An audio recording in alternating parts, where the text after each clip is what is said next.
ये आकाशवाणी रायपुर है। छत्तीसगढ़ी समाचार बुलेटिन के संग अनुरिमा शर्मा की जय जोहार। अब सुनो आज के प्रमुख समाचार।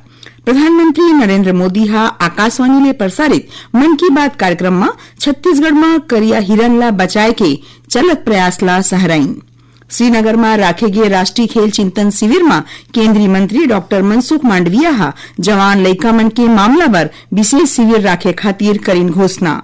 उप मुख्यमंत्री अरुण साव हा एमा दिन अपन प्रेजेंटेशन। और मौसम विभाग हा बताए है कि काली दक्षिण छत्तीसगढ़ के कोनो जगह में तेज हवा के संग सिटर सटर पानी गिर सकत है। अब समाचार विस्तार ले। प्रधानमंत्री नरेंद्र मोदी हा तमिलनाडु के कलपक्कम फास्ट ब्रीडर रिएक्टर ला चालू करे में सफलता मिले ऊपर देश के परमाणु वैज्ञानिक मन ला सहराइन है।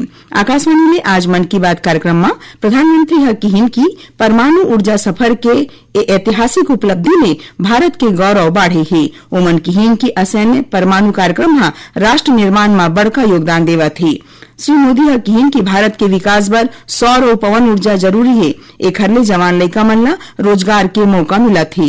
प्रधानमंत्री हा मौजूदा जनगणना अभियान ला विश्व के सबले बड़का जनगणना अभियान बताए हैं। प्रधानमंत्री हा ये अभियान में लोगन ला पूरा भागीदारी बर आरो दिन है। ओमन कहिन की जनगणना बर सबो जानकारी डिजिटल रूप ले दर्ज करे जात है। उमन यहू कहिन कि ए बछर अवैया 1 मई के बुद्ध पूर्णिमा मनाए जाही। भगवान बुद्ध के संदेशा मानवता के कल्याण बर हमेशा जाने जाथे। श्री मोदी हा लइका मन ला गर्मी छुट्टी के भरपूर आनंद ले के संगे कुछ नवा सीखे के सलाह घलो दीन।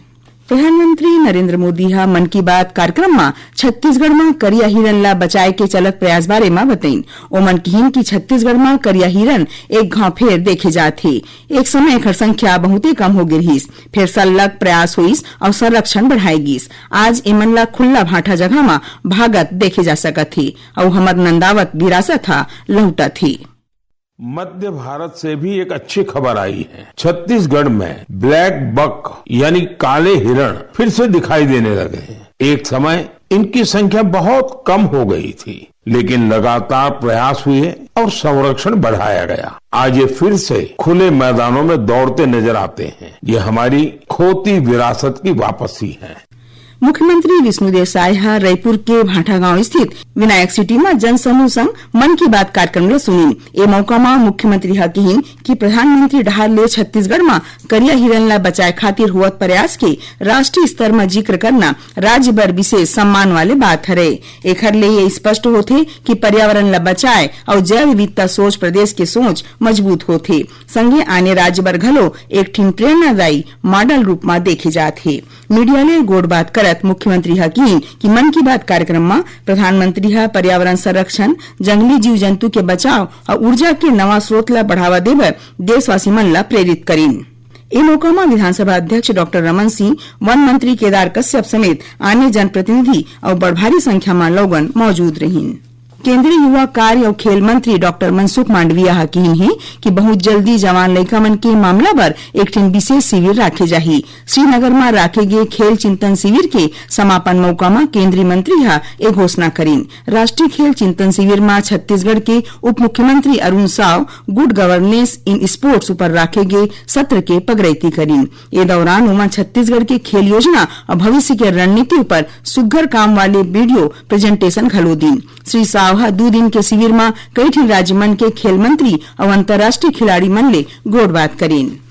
रायपुर के इंदिरा गांधी कृषि विश्वविद्यालय में काली हो एक ठिन समारोह में आगू बढ़त किसान मन ला विकसित धान के 6 ठिन उन्नत म्यूटेंट किस्म बांटे गिस। धान के किस्म मन ला भाभा atomic research centre Trombay Mumbai के सहयोग ले तैयार करे गे है।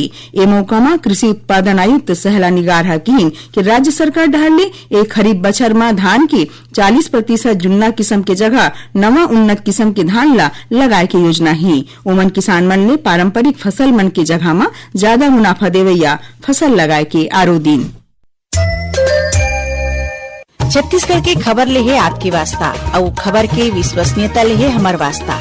आकाशवाणी समाचार रायपुर के प्रादेशिक समाचार बुलेटिन के संगे संग हमार समसामयिक कार्यक्रम आप रेडियो के संग अपन मोबाइल में घलो सुन सकत हो। आकाशवाणी समाचार फेसबुक, ट्विटर और यूट्यूब में घलो हावय। हमार फेसबुक पेज हरे Chhattisgarh news on AIR, Twitter handle CGAIR news और हमार यूट्यूब चैनल हरे छत्तीसगढ़ AIR न्यूज। तो अब रेडियो के संगे संग आपके मोबाइल के माध्यम ले हम आप तक पहुँचत हन। छत्तीसगढ़ के हर खबर पर सुनत रहो आकाशवाणी समाचार। अब आगू बढ़वो बाँचे समाचार डहार। कर्मचारी भविष्य निधि संगठन ईपीएफओ डहार ले काली 27 अप्रैल के राज्य के कईठिन जिला मन में विशेष समाधान शिविर राखे जाही। ए शिविर मन में पीएफ दावा, universal account number, KYC update, bank खाता की जानकारी में सुधार और पेंशन में जुड़े केस मन के निपटारा संबंधी सहूलियत दे जाही। ईपीएफओ के क्षेत्रीय कार्यालय रायपुर डहार ले सदस्य सेवा मन ला ज्यादा सरल और आम जनता बर सहज बनाए खातिर निधि आपके निकट 2.0 कार्यक्रम चालू करेगे है। खैरागढ़ जिला के ऐतिहासिक और धार्मिक महत्व वाले मंडित खोल गुफा ला काली 27 अप्रैल की श्रद्धालु मन बर खोले जाही। ए गुफा ला खोले ले पहली जिला प्रशासन के बड़का अधिकारी मन गुफा स्थल के निरीक्षण करके तैयारी बारे में जायजा लीन। गुफा में श्रद्धालु मन के सुरक्षा खातिर विशेष व्यवस्था राखे गई है।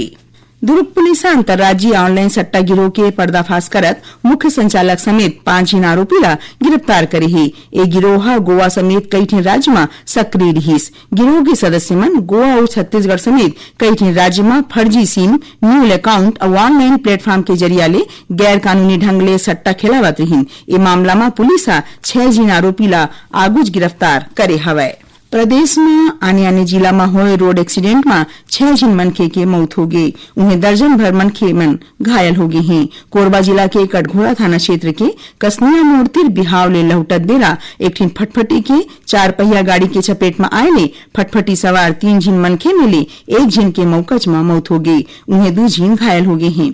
उती मोला मानपुर में नेशनल हाईवे ऊपर दल्ली राजहरा बीच पेंदुर गांव तिर एक ठिन माल ढोरैया गाड़ी अंते तंते होके पलटी खा गई। ये हादसा में 2 जन माइलोग इनके मौत हो गई। उन्हें 10 जन आने मनखे घायल हो गए हैं। उन्हें बालोद जिला के अछोली गांव तिर तेज रफ्तार ट्रक के फटफटी सवार 2 जन जवान लड़का ला टक्कर मारे ले मौकच में दोनों के मौत हो गई। इतनी धमतरी जिला के आरोड टोल प्लाजा तीर तेज रफ्तार ट्रक एक जन मनखे ला अपन चपेट में ले लीस। गंभीर रूप ले घायल ए मनखे के जिला अस्पताल में इलाज बेरा मौत हो गई। अब वापस से मौसम के हाल। मौसम विभाग कहे है कि कल दक्षिण छत्तीसगढ़ के कोनो जगह में तेज हवा के संग सिटी सटर पानी गिर सकत है। मौसम विज्ञानी है बताइन कि प्रदेश के दक्षिण भाग में बंगाल के खाड़ी ले नमी वाले हवा आथे, जेखर ले दक्षिण छत्तीसगढ़ के मौसम बदल सकत है। उन्हें यह बताइन कि अवैया 2-3 दिन तक मध्य छत्तीसगढ़ में लू घलो चल सकत है। अब थोरकुन समाचार सार में छत्तीसगढ़ व्यावसायिक परीक्षा मंडल डहार ले आज राज्य कृषि विपणन बोर्ड के चलत मंडी उप निरीक्षक भर्ती परीक्षा राखे गई रहीस। ये परीक्षा बिहनिया 10 बजे शुरू होके 12:15 बजे तक चलीस। और रायपुर जिला में कई झिन राइस मिलर्स भारतीय खाद्य नियम और नागरिक आपूर्ति निगम में तय मात्रा में कस्टम मिलिंग चाउर जमा नहीं करे है। इला लेके रायपुर जिला प्रशासन कड़ा रुख अपनावत 74 झिन राइस मिलर्स मन ला ब्लैक लिस्ट करे के चेतावनी देवत कारण बताओ नोटिस निकाले है। आखिर में प्रमुख समाचार एक घाव फेर।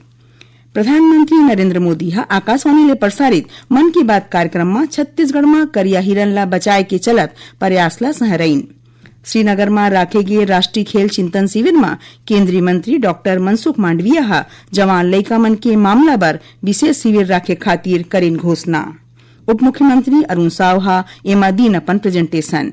और मौसम विभाग बताए है कि कल दक्षिण छत्तीसगढ़ के कोनो जगह में तेज हवा के संग सिटी सटर पानी गिर सकत है। एक संग छत्तीसगढ़ी समाचार बुलेटिन इहे सिरावत है। जय जोहार।